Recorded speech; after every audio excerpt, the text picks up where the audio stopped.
Merci Seigneur. Amen. C'est bon de proclamer que nous sommes victorieux en Jésus-Christ. Pas par nous-mêmes, parce que par nos propres forces, on ne peut pas faire grand-chose. Mais en Jésus-Christ, tout est possible. Amen. Voilà, j'ai une place privilégiée là actuellement, parce que j'ai 4 anges. Il y en a un qui est encore aux photos là à côté. 4 anges qui sont devant moi et je me réjouis vraiment là pour Gériel, Farel, Elona et notre frère Jean-Julien. Amen. Est-ce qu'on peut acclamer le Seigneur pour cet heureux jour? Alléluia. Non, ça ira. Ça ira. Voilà, je voudrais partager avec vous le récit d'une rencontre entre Jésus et une femme. Et je voudrais qu'à travers l'histoire de cette femme, on puisse chacun de nous se reconnaître, nous reconnaître à travers vraiment ce moment. Vous savez, là, on est nombreux, il y a comme une foule, mais il y a des moments comme des temps de cœur à cœur. Et très certainement que si vous êtes là cet après-midi, c'est que vous faites peut-être partie de l'Église, mais peut-être aussi que vous avez été invité à participer à cette fête. Mais quelles que soient les raisons pour lesquelles vous êtes ici cet après-midi, laissez-moi vous dire que la vraie raison, c'est parce que Jésus vous a fixé un rendez-vous. Pas un rendez-vous avec la foule, pas un rendez-vous avec une ambiance, mais un rendez-vous avec celui qui vous aime, au point que pour vous, pour chacun d'entre vous, il a donné sa propre vie. Et vous l'avez entendu, celui qui vous a invité, il s'appelle Jésus-Christ. Amen. Ce n'est pas une religion, ce n'est pas une tradition qui vous a invité, mais c'est vraiment une personne. Amen. Et le récit que je veux vous partager, je n'ai pas beaucoup de temps, donc on ne va pas forcément tout lire, mais ça se trouve dans Jean chapitre 4. Pour ceux qui connaissent la Bible, c'est un récit que l'on connaît bien. Il nous est dit que Jésus était fatigué et puis il s'est assis au bord d'un puits. Il était environ midi, donc je lis là à partir du verset 7, Jean 4, 7. Il était environ midi, donc voilà, si vous avez chaud cet après-midi, imaginez en Israël, là, en plein cagnard, il n'y a pas d'arbre, il n'y a rien, il y a juste un puits, puis le soleil qui frappe là. Hein, il devait avoir une chaleur, mais peut-être à la limite du supportable. Donc là, dites-vous qu'il fait frais, il n'y a pas de clim, mais dites-vous qu'il fait frais, il fait bon respirer. Amen. Et puis là, Jésus nous a dit qu'il était là, fatigué, il était midi, il avait aussi soif. Et à partir du verset 7, il nous a dit qu'une femme samaritaine vint pour puiser de l'eau. Et Jésus s'adressa à elle. Il va lui dire, « S'il te plaît, donne-moi à boire un peu d'eau. » Ses disciples étaient allés à la ville pour acheter de quoi manger. La Samaritaine s'exclama, « Comment?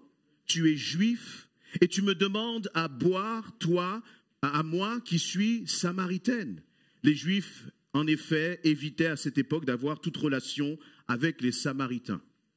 Jésus lui répondit, « Si tu savais quel don Dieu veut te faire, et qui est celui qui te demande à boire?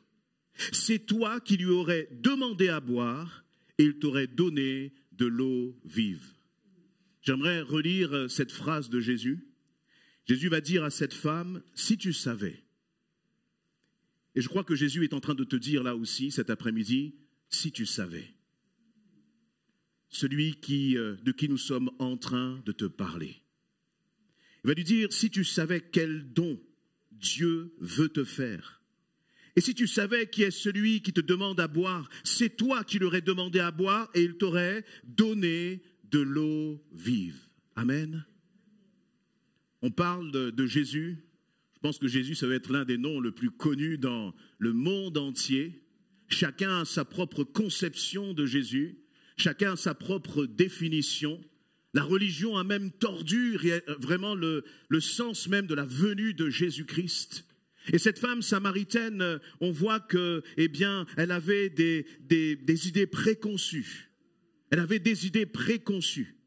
Et parce qu'elle avait des idées préconçues, toutes ces idées auraient pu finalement être comme un obstacle à cette rencontre avec Jésus-Christ. Si vous lisez la suite, il nous est dit qu'il va y avoir toute une discussion, un dialogue entre Jésus et cette femme. Il va y avoir un dialogue sur la condition de cette femme, sa condition maritale. À un moment, Jésus va lui dire, femme, va donc chercher ton mari. Va donc le chercher et reviens ici avec lui. Et la femme, elle va dire, je ne suis pas mariée. On voit ça au verset 17. Et ensuite, Jésus va lui dire, tu as raison de dire que tu n'es pas mariée. En fait, tu l'as été 5 fois. Et l'homme avec lequel tu vis actuellement n'est pas ton mari. Ce que tu dis là est vrai. Donc Jésus, il a dans cette discussion, dans cette conversation avec cette femme, il est en train de lui montrer qu'il la connaît, qu'il sait qui elle est, même dans son intimité. Vous savez, on vient tous là avec des apparences. On vient tous revêtus peut-être d'un costume, d'une cravate ou je ne sais quoi d'autre. On s'est peut-être apprêté là pour venir ici.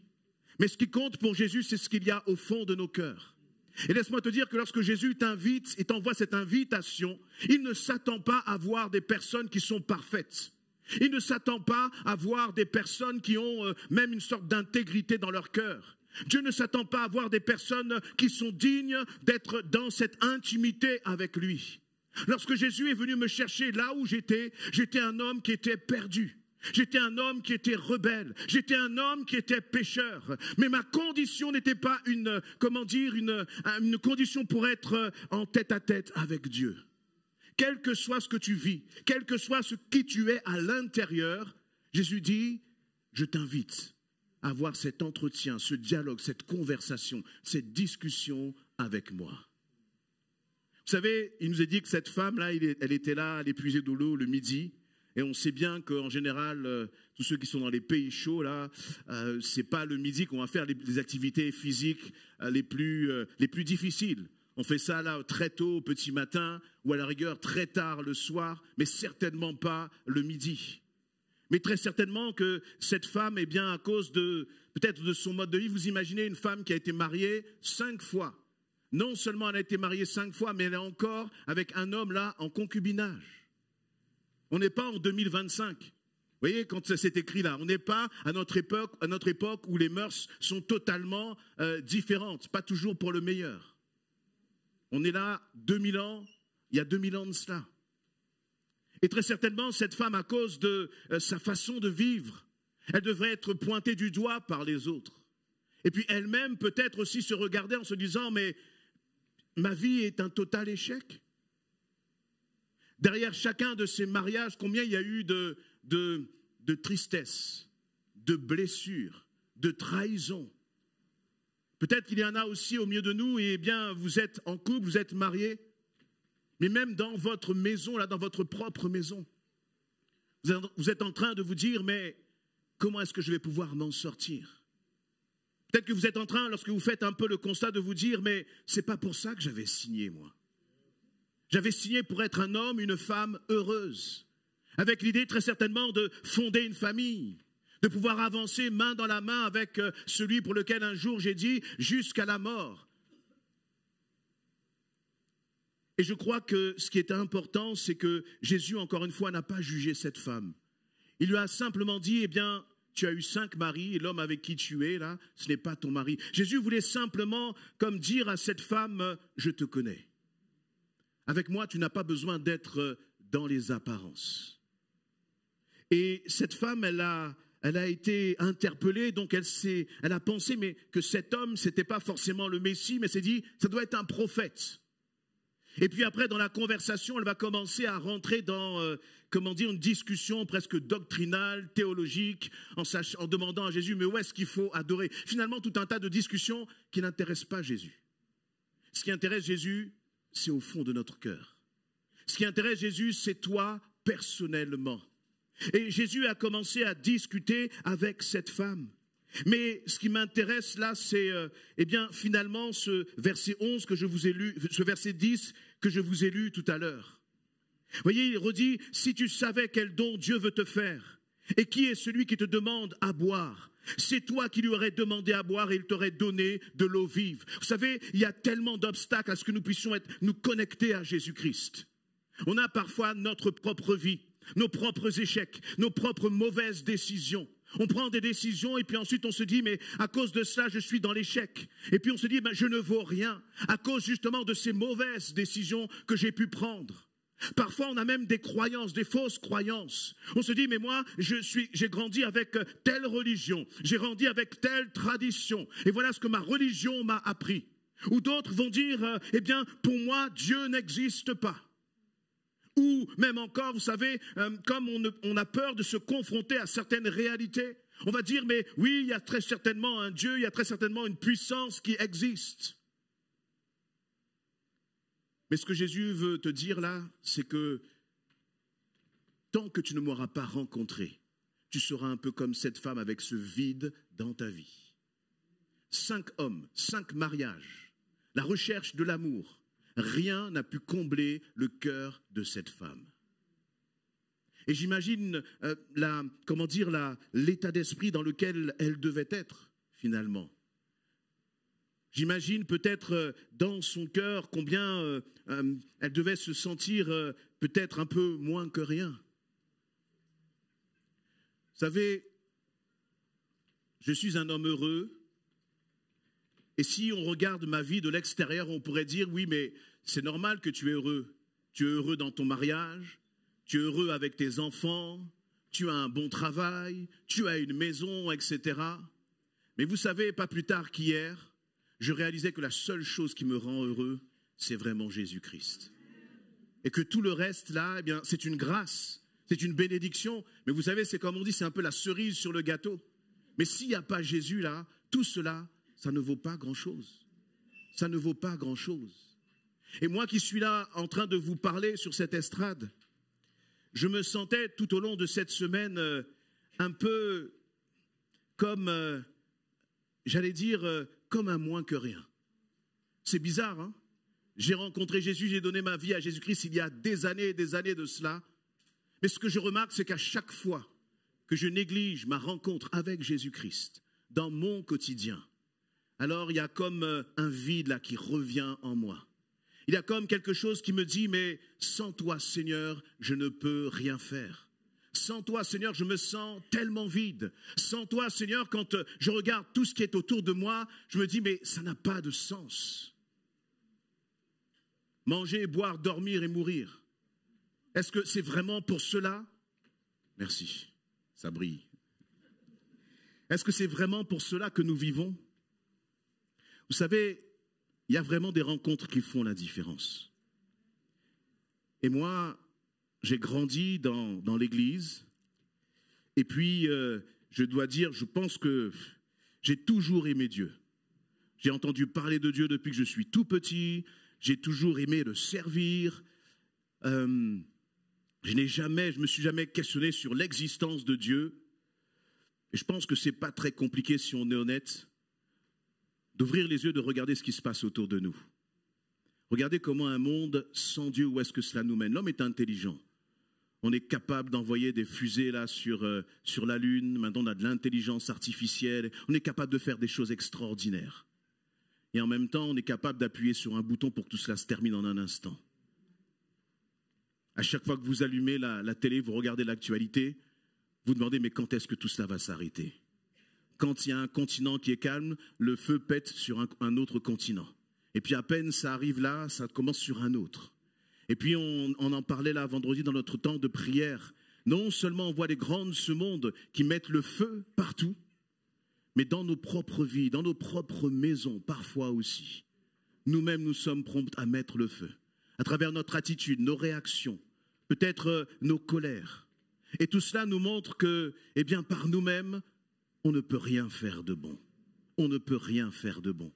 Et Jésus, dans cette conversation avec cette femme, finalement, il l'a amenée à faire tomber un peu toutes ces fausses croyances. Elle était pétrie de croyances, pétrie de convictions.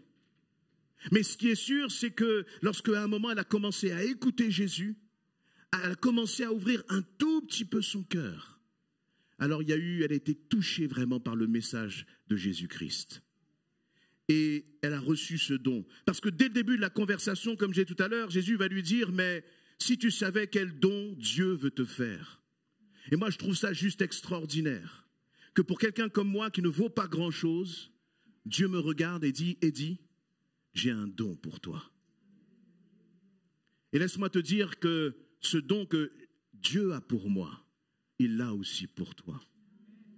Quel que soit ce que tu as fait, quelle que soit ton histoire, ton parcours ou ton passé, Jésus-Christ est capable de nettoyer tout cela et de te dire, j'ai un don pour toi. Et dans cette salle, il y a beaucoup d'hommes et de femmes qui justement ont accepté ce don précieux qui est Jésus-Christ. Qui est Jésus-Christ. Amen. Qui a accepté ce don précieux Jésus-Christ? Alléluia. Qui peut dire que ça a changé quelque chose dans ta vie? Amen. Ça a tout changé. Ça a tout changé. L'argent, du jour au lendemain, on peut tout perdre. Ta maison, ta voiture, même ton époux, ton épouse. Au moment où je vous parle, mon épouse est au Ghana. J'ai une fille là qui est en Australie. L'autre, merci par la grâce de Dieu, elle est revenue ici à Goussainville. Mais tout cela, ça peut partir comme du vent. Et si notre vie s'appuie sur cela, alors nous ne sommes rien. Moi, j'ai décidé, on l'a chanté tout à l'heure, d'appuyer ma vie sur Jésus-Christ, qui est le roc, qui est le rocher inébranlable.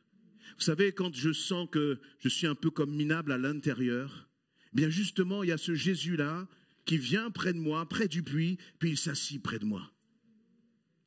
Puis simplement, il me parle. Vous voyez, simplement, il me dit, je te connais. Je ne suis pas venu pour t'accuser. Je ne suis pas venu pour faire peser sur toi un quelconque poids de la religion, de la tradition. Mais je suis venu simplement te dire, Eddie, tu es mon enfant, je t'aime. Je ne t'ai pas choisi parce que, je ne t'ai pas appelé à moi parce que tu prêches. Je ne t'ai pas appelé à moi parce que tu jeûnes. Je ne t'ai pas appelé à moi parce que tu lis ta Bible tous les jours. Non, je t'ai appelé à moi tout simplement parce que je t'aime. Et puis là, quand le Seigneur vous parle de cette façon-là, quand vous acceptez d'être à côté de lui, près de ce puits, de mettre toutes nos convictions, toutes nos fausses pensées de côté et dire, Seigneur, je suis tellement bien dans ta présence. C'est tellement bon, c'est tellement bon. Là, eh bien, il y a comme tous les nuages là qui disparaissent. Et sa présence, elle vient et puis elle s'impose à vous. Et vous vous sentez dans la paix. Toutes les, les accusations, toutes les condamnations, tous les sentiments là de vulnérabilité disparaissent. Parce qu'en Jésus, nous sommes forts. En Jésus, nous sommes restaurés. Mais pour qu'il y ait, pour accepter, pour recevoir ce cadeau, cette femme samaritaine, elle a dû, elle aussi, reconnaître ses vulnérabilités. Elle a dû reconnaître que finalement, elle avait besoin de ce Jésus. Moi, quand je vois une telle femme, je me dis, mais très certainement que ça doit être aussi une femme battante, qui ne se laissait pas faire par les circonstances, mais aussi battante que l'on puisse être. Il y a un moment où on n'a plus de force. On a un moment par nous-mêmes, on ne peut plus rien faire. Et c'est le bon moment pour tomber à genoux devant le Seigneur. Et de dire, Seigneur éternel, je réalise que tu es venu m'offrir ce don parfait, ce don précieux. Et Jésus va dire, eh bien, si tu savais quel don Dieu veut te faire, et qui est celui qui te demande à boire?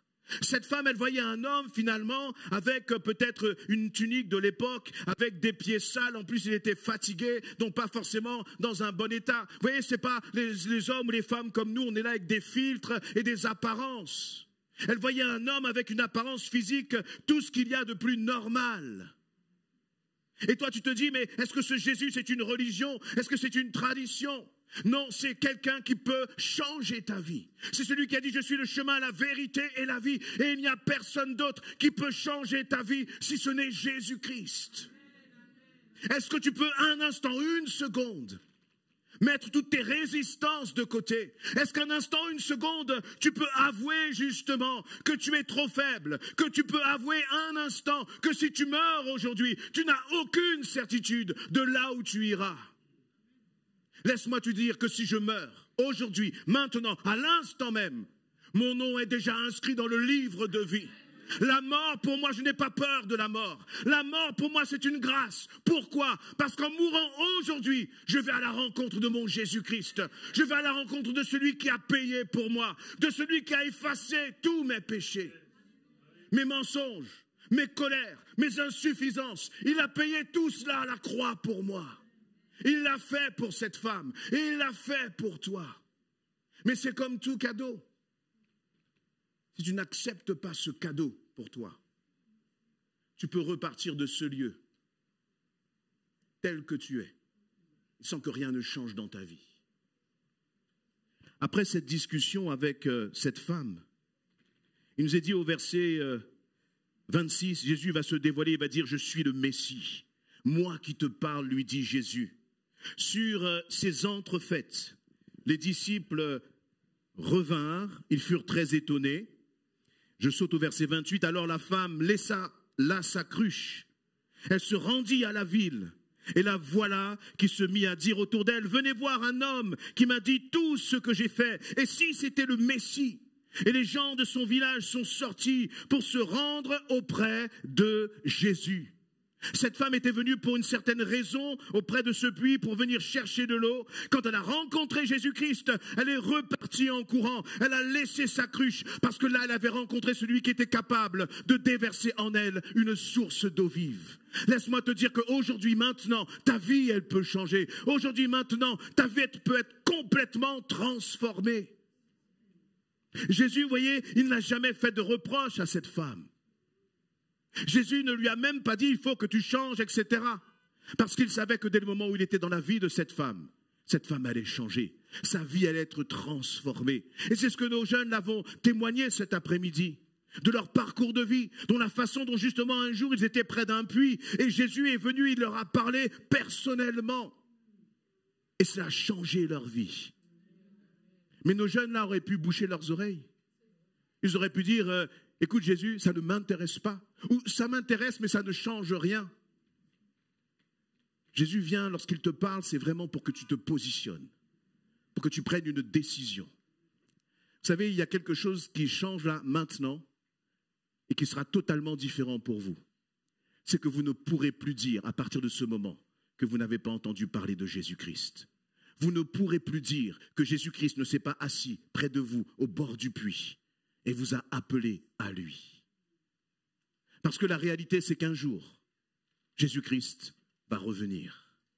Et que ce jour où il va revenir, personne ne le sait. Je n'ai pas la date. Si j'avais la date, je vous la communiquerais. Mais personne n'a la date. Ni le moment, ni l'instant. On ne sait pas. Mais ce que nous savons, c'est qu'il va revenir. Et notre Dieu, qui est un Dieu de justice, d'amour, c'est aussi un Dieu de justice. Et quand il va revenir, eh bien, il va te demander, quel choix as-tu fait? Lorsque, aujourd'hui, là, 11 mai 2025, tu as entendu parler de Jésus-Christ, qu'est-ce que toi, tu as décidé? Parce que la réalité, bien-aimé, c'est que tous, nous prenons une décision. Soit tu as déjà pris ta décision, soit tu te dis, je verrai plus tard. Mais ça, c'est une décision, je verrai plus tard. On est d'accord? Dire je verrai plus tard, c'est une décision, sans savoir ce que plus tard sera pour toi ou pour moi.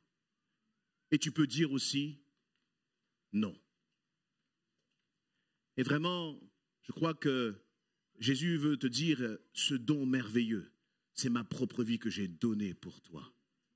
Je me suis offert pour toi.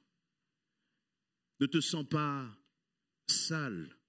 Il n'y a pas de question de dignité. Moi qui suis sur cette estrade, je ne suis même pas digne de vous partager la parole de Dieu. Personne n'est digne ici.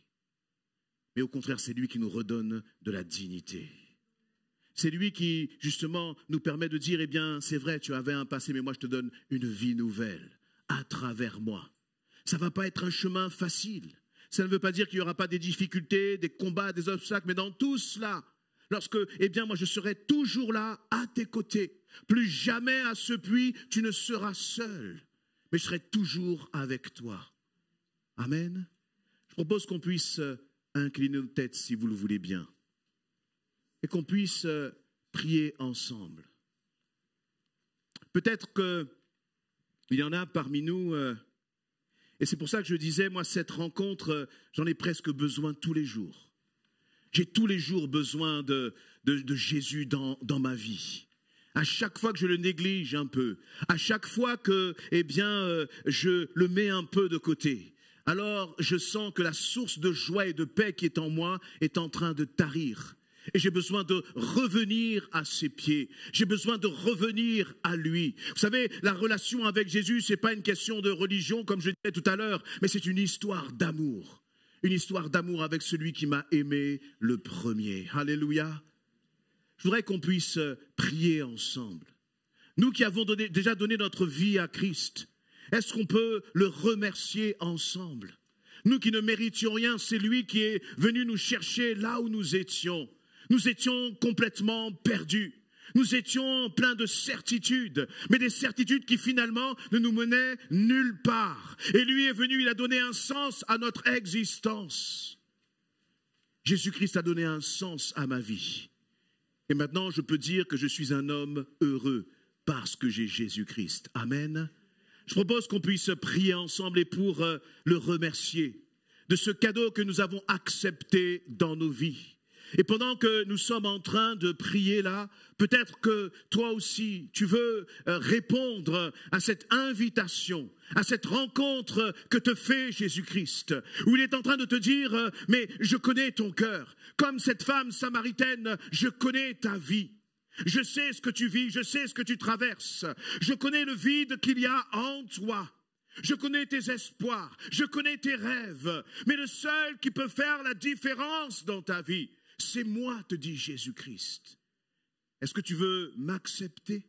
Est-ce que tu veux me donner une place dans ton cœur? Est-ce que là maintenant tu veux répondre à cet appel que je suis en train de te faire? Je t'aime, te dit Jésus. Je t'aime, te dit Jésus. Et il n'y a aucun obstacle à mon amour, si ce n'est que tu puisses l'accepter simplement là, tel que tu es. Est-ce qu'on peut prier ensemble, l'Église? Alléluia. Seigneur éternel, mon Dieu, nous voulons te remercier parce que tu es venu jusqu'à nous, Seigneur. Tu es descendu de ton ciel de gloire éternelle, mon Dieu, pour donner ta propre vie, Seigneur éternel. Et tu l'as fait uniquement par amour pour nous. Face à nos incompréhensions, face à nos rébellions, Seigneur éternel, ton amour n'a pas capitulé, mais au contraire, aujourd'hui encore, 2000 ans plus tard, tu appelles encore des hommes et des femmes à se tourner vers toi, éternel, mon Dieu. Tu appelles des jeunes gens, des jeunes femmes, Seigneur éternel, à, Seigneur, t'accepter comme leur Seigneur et Sauveur. Ô Dieu Tout-Puissant, quel amour! Nous ne pouvons pas trouver cet amour dans le cœur d'un homme, d'un époux, d'une homme, d'une femme, d'une épouse, même d'un enfant éternel, mon Dieu. Parce que ton amour est si grand, si puissant, Seigneur. Alors pourquoi te résister? Alléluia, éternel, tout-puissant. Je vais prendre encore une minute. Et puis tout simplement, si là tu es interpellé par l'amour de Jésus-Christ, simplement que tu puisses lever ta main à ta place. Là où tu es, tu peux simplement lever ta main. Puis on va prier pour toi. Comme pour dire, Seigneur éternel, je veux te recevoir encore à nouveau.